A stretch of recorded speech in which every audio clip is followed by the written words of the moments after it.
오늘은 사무엘상 9장을 통해서 사울과 사무엘의 만남 이런 제목으로 함께 은혜 나누도록 하겠습니다.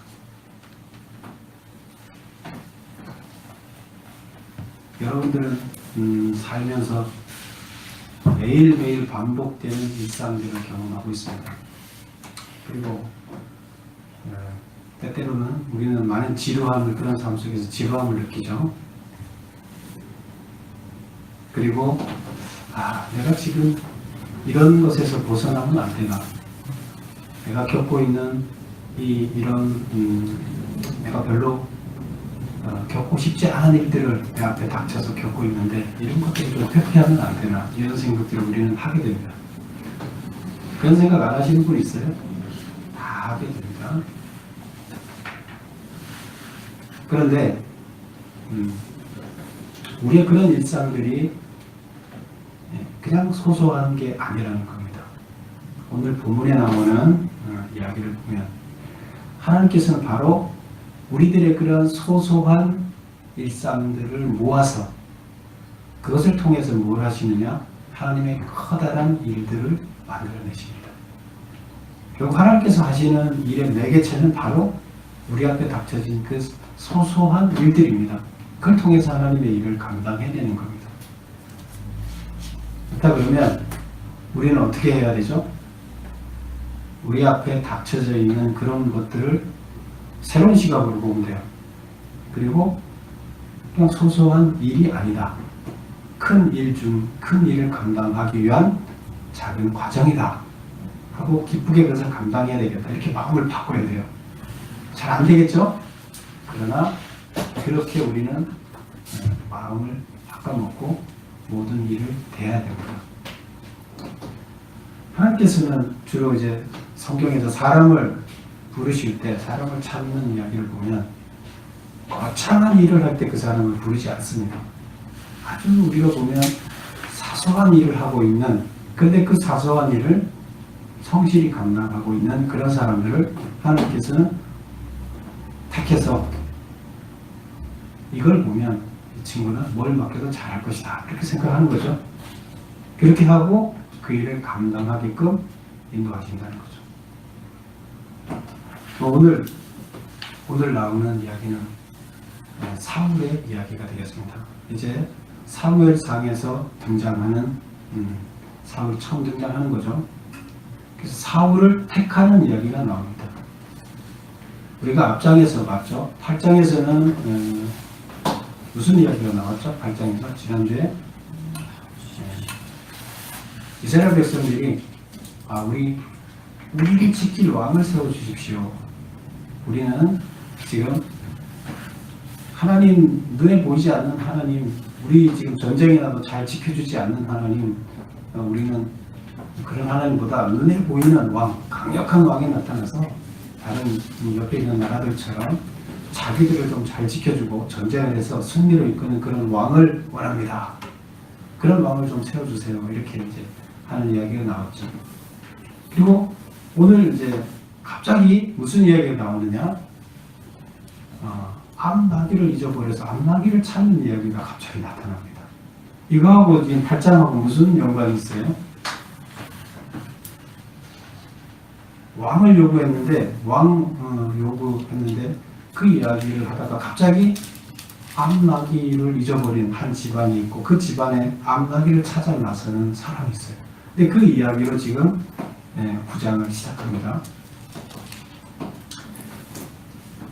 왜 이 이야기를 시작하느냐? 왕으로 세울 사울을 하나님의 사람인 사울에게 이끄는 과정을 보여주기 위한 겁니다. 근데 뭘 통해서 사울이 왕으로 된 이스라엘의 왕으로 세우는 이제 사울을 등장시키는 거죠. 입장에서. 근데 그 등장이 어떻게 등장합니까? 뭘로 등장하죠? 나귀를 찾는 데서부터 이제 사울이 등장합니다. 그 나귀를 찾는 주인공이 사울인 거예요. 그리고 이제 그 사울이 나귀를 찾는 일을 통해서 하나님의 사람을 만나는 겁니다. 나귀를 찾는 게 중요해요, 안 중요해요? 나귀는 이때 나귀는 뭐냐면 지금의 자동차입니다. 그래서 나귀가 있는 집은 부잣집이에요. 자동차가 있으니까. 지금은 뭐 다 자동차가 있으니까 뭐 부자냐 아니냐 뭐 따질 수 없죠. 우리가 한 몇 10년, 20년 전만 해도 자동차가 있고 없고 이제 차이가 많이 있었죠. 근데 바로 나귀는 그런 거예요. 그런데 여기 보면 나귀를 한 마리 잊어버렸나요? 여러 마리 잊어버렸나요? 한번 볼까요? 3절 보세요. 사울의 아버지 기스가 암나귀들을 잃고, 한 마리가 아니죠. 그 암나귀 여러 마리를 잃어버린 거예요. 그러니까 그냥 있을 수가 없죠. 찾아 나서야죠. 그래서 그 암나귀를 찾으러 사울을 보내는데 어떻게 보내느냐? 사만을 데리고 가라고 이렇게 보냈습니다. 그래서 그것을 찾으러 이제 가는데, 그럼 이 집안을 한번 볼게요. 이 집안 이야기가 나오는데, 사울 집안 이야기 나오죠. 1절에 보면 사울이 어떤 집안이냐, 그리고 사울이 어떤 사람인가 소개를 하고 있습니다. 하나님이 첫 왕으로, 이스라엘 첫 왕으로 세우는데 도대체 사울을 우리가 어떤 사람인데 세웠을까? 베냐민 지파 나옵니다. 베냐민 지파. 여러분 베냐민 지파 기억나요? 12지파 중에서 베냐민, 형제들 중에서 12형제 중에 베냐민이 몇째예요? 맨 막내죠. 맨 막내예요. 그래서 그 야곱의 그 처가 둘이 있었죠. 본처가. 그리고 처의 몸종 한 사람. 그래서 4명에게서 두 처가 있었고 그 처의 몸종이 각각 한 명씩 해서 4명의 여자한테서 12명의 자식을 낳습니다. 근데 그 중에 첫째 부인한테 소속된, 그 종하고 소속된 사람이 몇 명이에요? 많았죠? 두 번째 부인 라헬한테 소속된 사람 몇 명이었어요? 적었죠? 요셉하고 베냐민 2명이에요. 그럼 나머지, 그 또 여종이한테서 또 2명이 났지만, 그래서 이쪽에는 4명이 나고 나머지 8명이 났어요. 차이가 좀 있었죠. 근데 지금 여기서 베냐민 지파는 막내, 맨 마지막에 막내 지파인데 그 세력이 그렇다 그러면 강했겠어요? 약했겠어요? 막내들이 성질이 어때요? 약해요? 드세요? 드세요. 살아남기 위해서 드세요. 성경에 나오는 베냐민 지파는 가장 드센 지파예요. 그래서 전쟁을 가장 잘하는 거예요. 성경에서 사고도 제일 많이 친 지파가 베냐민, 큰 사고를 쳐요. 그래서 11개 지파가 모아서 이 지파 없애자 그래갖고 싹쓸이 해갖고 나중에 그 지파를 싹 다 죽여버리죠. 여자고 아이고 다 죽여버리고 600명만 그 군사들이 도망가서 살아남았는데, 이렇게 한 지파가 없어지면 하나님 뜻에 어긋나겠다. 그래서 다시 그들한테 여자를 결혼하게끔 만들어서 지파가 다시 회복이 됐는데 약해요. 그런데 이 베냐민 지파에서 왕을 등장시키는데 왜 베냐민 지파에서 왕을 등장시킬까? 지금 아까 얘기했지만 야곱의 여자가 본처가 큰딸 레아, 둘째 딸 라헬이 있었죠. 근데 항상 그 형제들은 그 엄마 중심으로 나눠져 있다 그랬죠, 파가. 그래서 그 이스라엘도, 북이스라엘은 누구 엄마예요? 레아. 남유다는 라헬. 그래서 그 북쪽하고 남쪽이 나중에 그 엄마 중심으로 해서 갈라지게 되는 거예요. 근데 갈라지는 그 사이에 북이스라엘의 그 대장 지파는 누구였어요? 에브라임 지파였어요. 그 다음에 남유다의 대장은 유다였죠. 그래서 유다 지파하고 에브라임 지파하고 그 사이 틈새에 누가 들어가 있었느냐? 베냐민 지파가 들어가 있어요. 제일 약한 지파인데 그 사이에 세력은 제일 약하지만 그 사이에 넣어놓고 두 개의 지파의 완충 역할을 했어요. 그렇다 그러면 두 개의 충돌을 막아주는 역할을 했는데 베냐민이 두 개의 지파를 통합할 수 있겠죠. 이스라엘 전체를 통합하는 역할을 감당할 수가 있겠어요? 없겠어요? 가장 적합한 게 어느 한쪽이 권력을 잡으면 파워가 커지겠죠. 근데 중간에 있는 베냐민이 권력을 잡게 되면 어떻게 돼요? 제일 약하니까 양쪽의 강한 세력들이 충돌을 완충시키는 역할을 하게 됩니다. 이게 이제 베냐민 지파예요. 그래서 굳이 왜 베냐민 지파, 그 약한 지파에서 왜 왕을 냈을까? 네. 그런 두 개 서로 충돌 안 하고 연합하라고 이렇게 했습니다.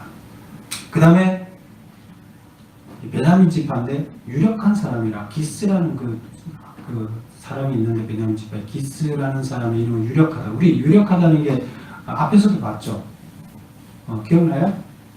앞에 그 사사기에서 유력한 사람이라 누가 유력한 사람이었어요? 라합의 누구죠? 그 여자 갑자기 생각이 안 나네. 나오미의 며느리 룻. 예. 룻의 남편이 보아스였죠. 보아스가 어떤 사람이라고 했어요? 유력한 자라 이렇게 얘기했어요. 근데 유력하다는 게 무슨 뜻이냐면 영향력이 있다는 거예요. 영향력이 있으려면 뭐가 있어야 돼요? 사람이 어느 정도 인품도 있어야 되고 그냥 돈만 많다고 유력한 자예요? 아니에요. 어느 정도 인품도 있어야 되고 돈도 있어야 되고 경제력도 있으면서 인품도 있어요. 그래서 유력한 자예요. 그래서 기스라는 사람이 유력한 자다. 그리고 그 집안들을 이렇게 쭉 나열하고 2절에 보면 기스에게 아들이 있으니 그의 이름은 사울이요 이렇게 해서 사울을 등장시킵니다. 사울을 이야기하기 위해서 사울이 유다 지파 그 베냐민 지파다. 그 다음에 유력한 집안의 자식이다. 근데 주로 성경에 보면 유력한 집안의 자식을 잘 안 써요. 그런데 여기서는 특이하게 유력한 집안의 자식인데 쓰게 됩니다. 그리고 이제 사울은 준수한 소년이라. 그리고 또 그 다음에 보면 키가 커서 어깨 위만큼 다른 사람의 어깨 위만큼 또 컸다 이렇게 얘기하거든요. 목 하나가 더 있다는 얘기잖아요. 그럼 여기서 준수한 아들이라 이렇게 얘기를 할 때 준수하다는 것은 눈이 잘생겼다는 뜻일까요? 아니면 뭐 성격이 훌륭하다는 얘기일까요? 뭘 보여요? 우리말로는 이게 표현이 안 돼요. 근데 원문에 보면 이게 구분이 돼 있어요. 원문은 이게 준수한 성격이다 아니면 외모가 좋다 이게 단어가 틀리거든요. 근데 원문에서는 이것을 외모가 준수하다는 한걸로 표현이 돼 있어요. 그러면 사울은 어떤 사람이다? 잘생긴 사람이다. 아이돌이에요. 그리고 키도 커요. 그리고 베냐민 지파는 어떤 지파? 아주 지파는 약하지만 드센 지파. 강한 싸움 잘하는 지파예요. 사울이 지금 여기까지 이야기를 듣고 보면 사울이 이스라엘 백성들이 요구하는 왕으로 적합할까요? 안 할까요?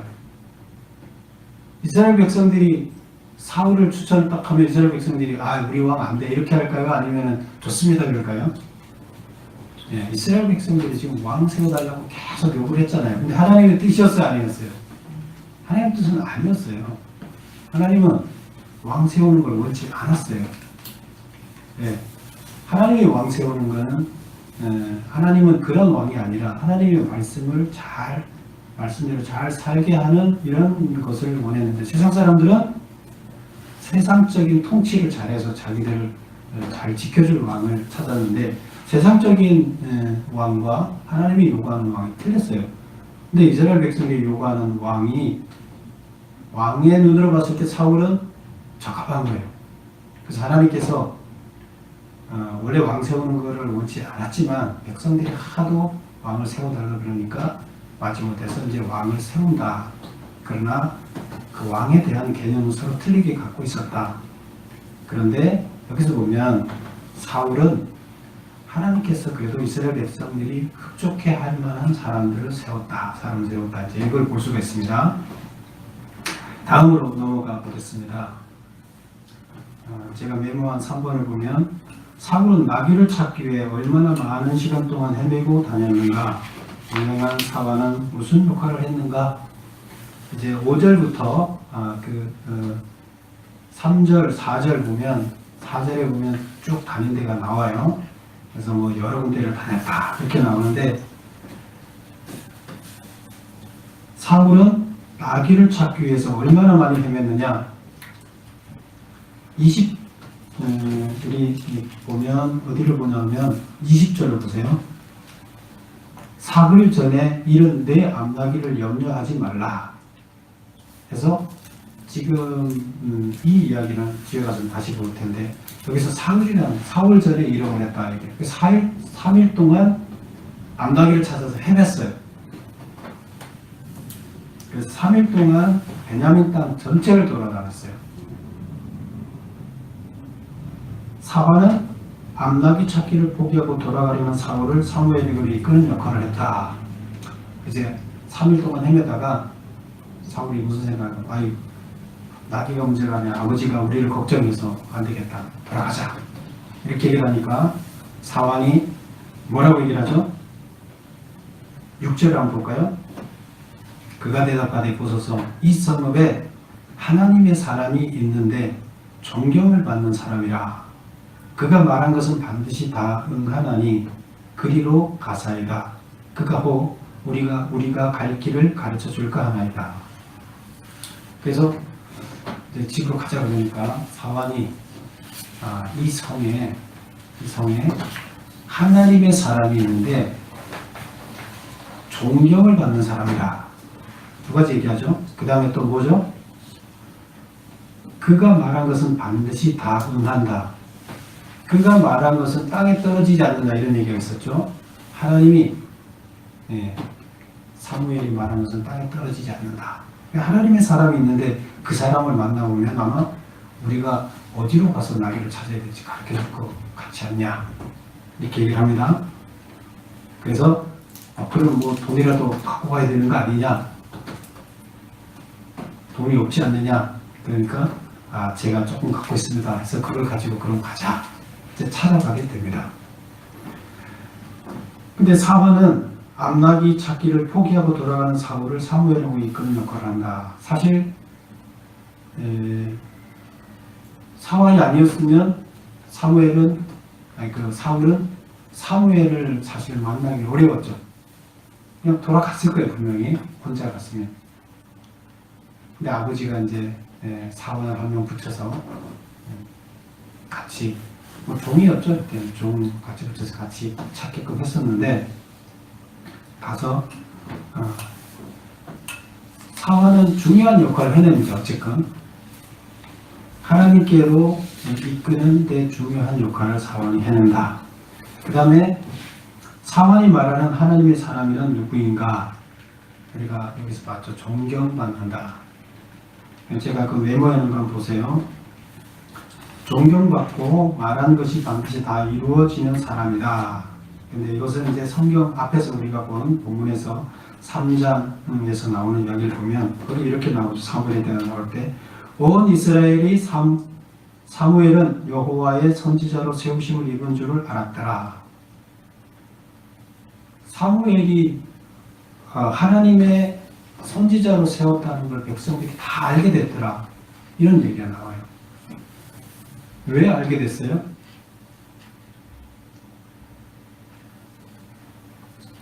사무엘이 내가 하나님 세운 사람이라 떠들고 다녀서 알게 됐을까요? 하나님의 말씀을 전했어요. 그런데 그 다음에 보세요.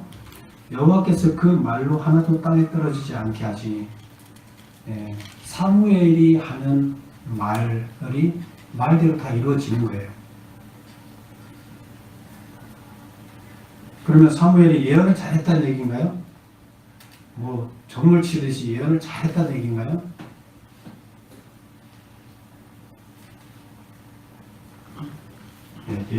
예언을 잘했다는 얘기가 아니라 하나님의 말씀이 진리인데 그 진리를 가르치면 그대로 행하면 그대로 이루어지더라. 이제 이런 의미로 받아들이면 됩니다. 그래서 사무엘 말이라 그러면 이스라엘 백성들이 하나님 말처럼 따랐다는 얘기가 됩니다.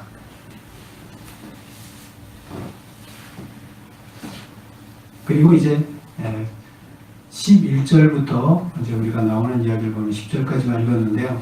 11절을 보면 물길로 나오는 소녀들을 만납니다. 그래서 그 소녀들을 만나서 14절까지 그 이야기가 나오는데 소녀들을 만나서 물어봅니다. 여기에 하나님의 사람이 있다는데 그 어디서 어떻게 하면 만날 수 있느냐? 그러니까 알려주죠. 지금 오늘 마치 무슨 날이다? 오늘이 산당이라는 산당이 있는데 그 산당에 모여서 음식을 먹는 날입니다. 그래서 예배를 드리고 음식을 먹는 날입니다. 그래서 하나님의 사람이 초청한 사람들이 오늘 거기 다 모입니다. 그러면 그 자리에 하나님의 사람이 기도를 하기 전에는 축사하기 전에는 아무도 그 먹을 수가 없기 때문에 다 기다리고 있다가 하나님의 사람이 들어가서 축사를 하게 되면 먹게 됩니다.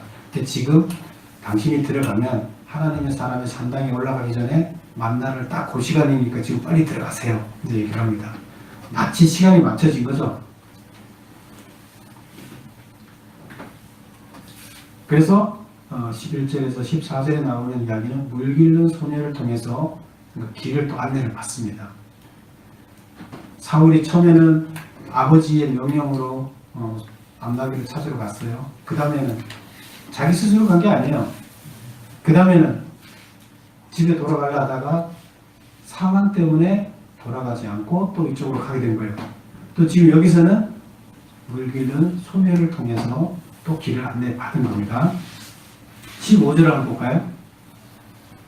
사울이 오기 14절에 보면 그들이 성읍으로 올라가서 그리로 들어갈 때에 사무엘이 마치 산당으로 올라가려고 마주 나오더라. 그래서 소녀가 알려준 대로 했더니 사무엘을 딱 마주쳤어요. 근데 사무엘이 하나님의 사람인지 알까요? 모를까요? 모르죠. 어떻게 알아요? 그런데 15절 보세요. 사울이 오기 전날에 여호와께서 사무엘에게 알게 하여 이르시되 사울은 사무엘을 못 알아봤어요. 하나님 사람. 그런데 사무엘은 사울을 알아봤을까요? 못 알아봤을까요? 알아봤다는 얘기를 지금 하는 거예요. 16절 보세요.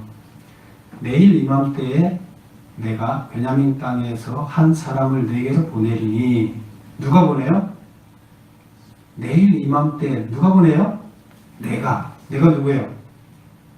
하나님이 베냐민 땅에 있는 한 사람을 내한테 내가 누구예요? 사무엘에게 보내리니 너는 그에게 기름을 부어 내 백성 이스라엘의 지도자로 삼으라.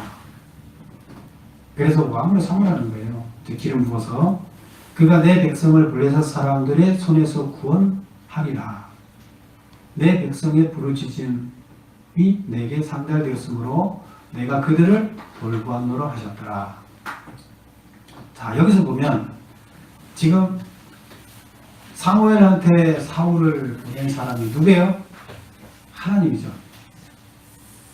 그러면 중간에 지금 소녀도 나오고 사환도 역할을 하고 사무엘의 아버지도 역할을 하고 이들은 다 누가 사용한 거예요? 그들을 통해서 여기까지 오게 했어요. 근데 사울이 자기 뜻으로 자기 의지를 갖고 여기까지 왔나요? 아니에요. 하나님께서 그 과정을 이렇게 인도하셨어요.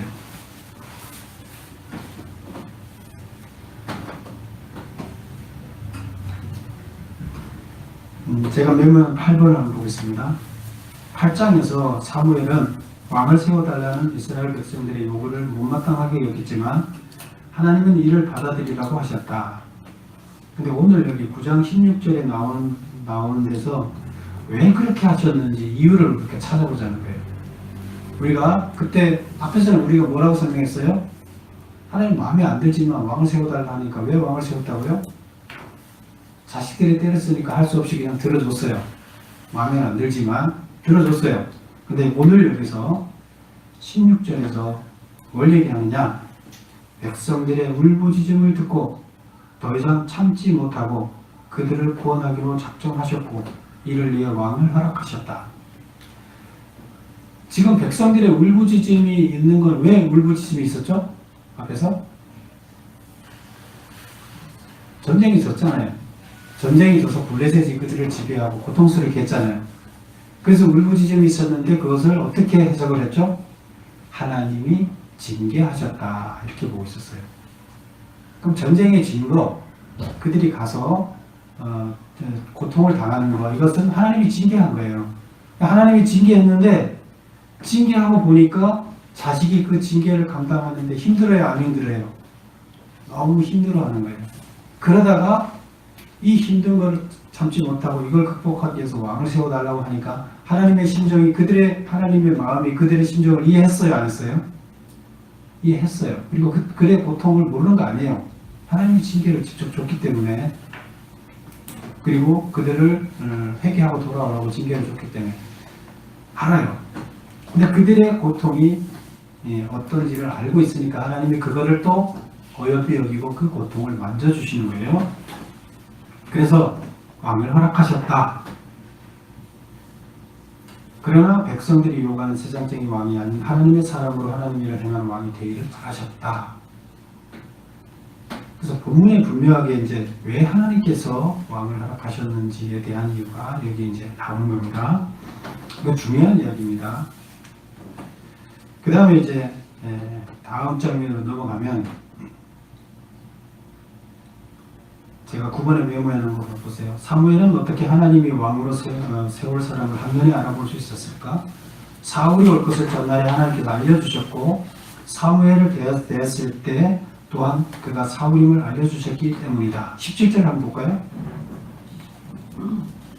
사무엘이 사울을 볼 때 여호와께서 그에게 이르시되 보라 이는 내가 내게 말한 사람이니 이가 내 백성을 다스리리라 하셨다. 그래서 이제 내가 말한 사람이 이 사람이라고 딱 알려주셨죠. 근데 지금 이미 여기서 이렇게 해서 사무엘은 지금 사울하고 말을 한마디도 안 섞었는데 다 알고 있죠. 하나님이 내가 얘기한 걔야 딱 얘기를 하시니까 다 알고 있었죠. 근데 사울은 사무엘을 아직도 몰라요. 그래서 18절 보세요. 사울이 성문한 사무엘에게 나아가 이르되 선지자의 집이 어디인지 가르쳐달라 이렇게 얘기를 하는 거죠. 사무엘한테. 그러니까 사무엘이 뭐라 그래요? 19절 사무엘이 사울에게 대답하여 이르되 내가 선견자다.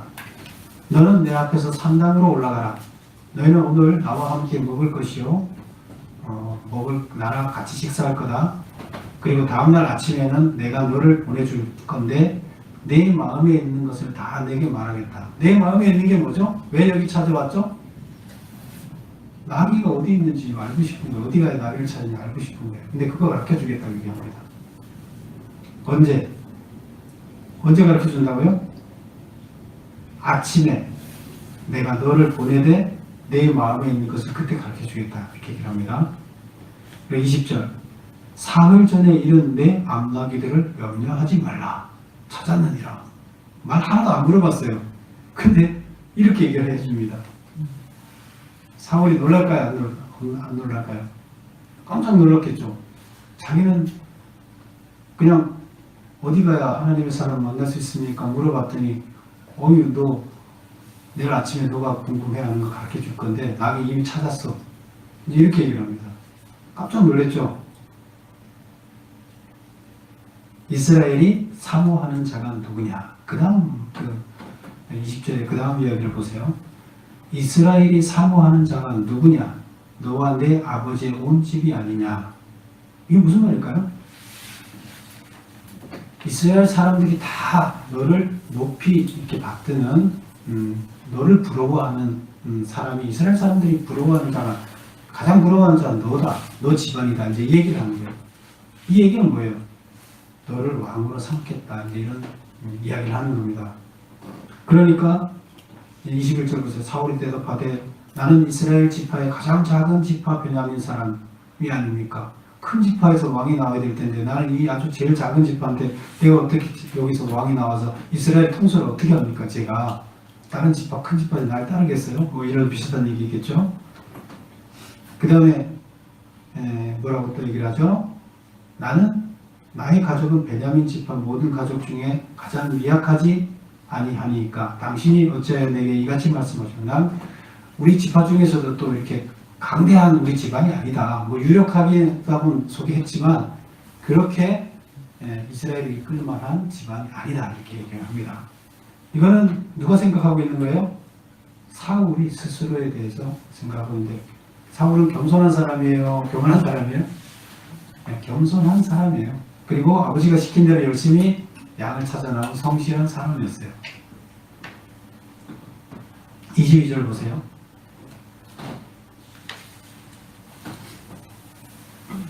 22절 보면 사무엘이 사울과 그의 사환을 인도하여 객실로 들어가서 청한 자 중 상석에 앉게 하는지라. 객은 30명가량이었다. 그래서 상석에 앉게 했어요. 그 30명이 이제 그 예배 드리고 나서 식사를 따로 이렇게 하는 자리가 있는데 그러면 유지들이 되겠죠. 그 지역에 유지가 되는데 유지들 따로 이렇게 상석 자리에 앉아서 식사를 하는데 거기에 제일 상석에 앉게끔 했다. 누구를? 사울을. 또 그 다음 또 중요한 이야기가 나옵니다. 사무엘이 요리인에게 이르되 요리하는 사람에게 말하는데 내가 내게 주며 내게 주라고 말하는 그 부분을 가져오라. 미리 그 요리하는 사람에게 줬어요. 뭘 주고 그거를 요리해서 놔두라고 했어요. 근데 그걸 갖고 오라고 지금 얘기를 합니다. 24절 요리인이 넓적다리와 그것에 붙은 것을 가져다가 사울 앞에 놓은지라. 사무엘이 이르되 보라 이는 두었던 것이니 내 앞에 놓고 먹으라. 내가 백성을 청할 때부터 너를 위하여 이것을 두고 이때를 기다리게 하였느니.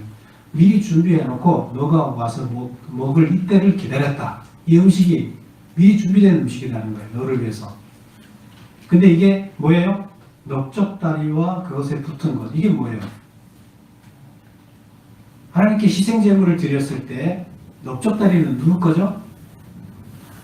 물론 오른쪽 넓적다리는 제사장이 먹는 음식이에요. 근데 그 제사장이 음식 아무도 못 먹고 제사장이 먹는 건데 제사장이 먹어야 할 음식을 손질해서 뒀다가 자기가 먹지 않고 왕이 된 사람한테 지금 주는 거예요. 그러면 제일 좋은 자리에 앉히고 제일 좋은 귀한 음식을 주는 거예요. 이게 지금 사울을 어떻게 대접하는 거예요? 왕으로 대접하는 거예요. 그리고 하나님이 사용할 귀한 사람으로 지금 대접하는 거예요. 나귀 찾으러 갔다가 갑자기 지금 왕이 되는 거예요.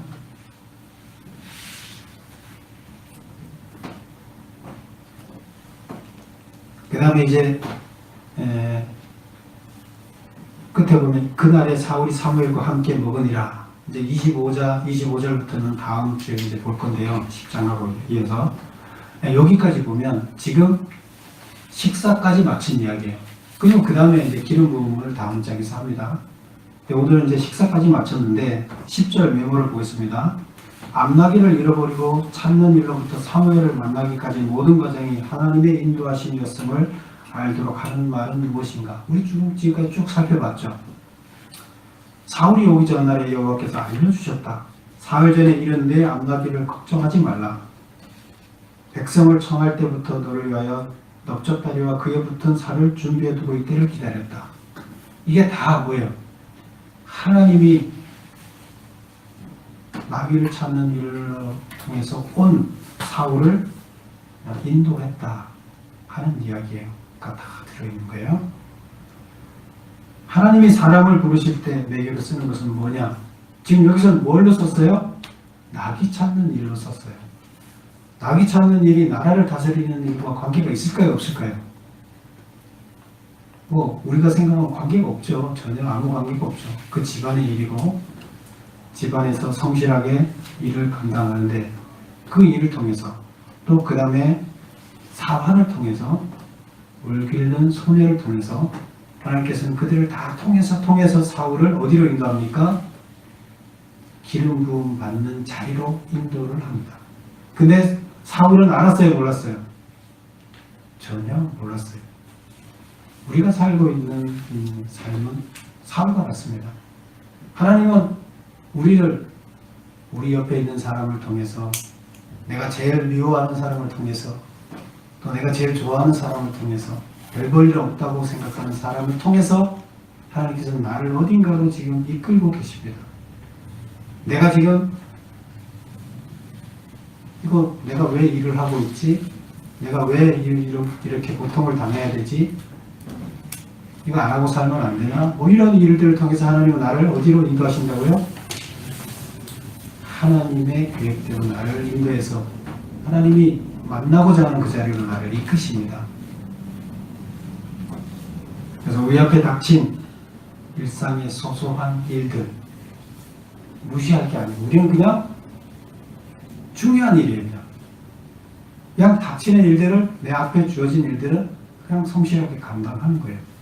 그러다 보면 어디가 있습니까? 사무엘 앞에 가 있는 거예요.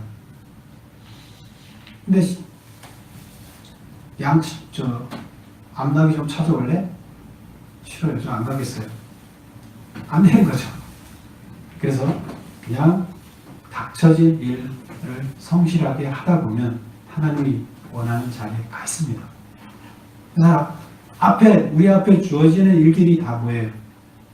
하나의 과정이라고 이렇게 생각하시면 돼요. 그래서 우리는 그런 생각으로 모든 것을 대하고 그걸 기쁨으로 맞이해야 됩니다. 이제 우리가 살아가야 할 삶의 자세입니다. 하나님께서 우리에게 원하시는 방향입니다. 하나님은 그렇게 결국 그런 사소한 것에서 큰 사람을 찾으십니다. 큰 게 다른 데 있지 않아요. 여러분 모두 올 한해는 하나님께서 여러분들을 또 어딘가로 인도하십니다. 그 인도하심에 순종하며 여러분 닥친 일에 성실할 때 그의 목표 지점에 도달할 줄로 믿습니다. 기도하겠습니다. 아버지